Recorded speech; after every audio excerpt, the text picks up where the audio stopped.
And I'm going to increase the opacity of this to 100% as well. So if we take a look at what we have so far, we have a little bit more of a gloss, more of a shine to our text than we had before. And the last thing in bevel and emboss that we need to make sure that is checked on is anti-alias. This will just smooth out the edges just a little bit. You probably can't tell in the video, but it is smoothing out the edges quite a bit. Now we're going to head into our contour section. And we're going to keep it at the linear contour, but for the range we're going to decrease it to around 45%. And once again, make sure that anti-alias is checked on. Now we're going to head into texture to give our text a little bit of a stony feel. So we're going to go ahead and click right over here to load up our textures. And you may only see the first few lines. If you do, click on the arrow right here, and then go down to Rock Patterns. Click that and then click on Append. Your rock patterns will load at the bottom of your list. And we're looking for this one right here. It should be your third last one, which is our light marble. If you don't have light marble and you don't have rock patterns, select any texture that gives you sort of a stony feel. Now initially, when you first select the texture, it's going to be very harsh and very strong. So we're going to keep the scale at 100%, but for depth, we're going to decrease it to 23%.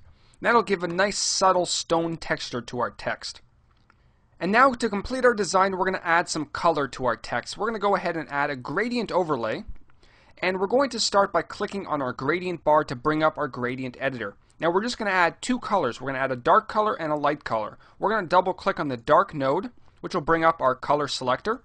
And for the hashtag, we're going to enter 558C9C.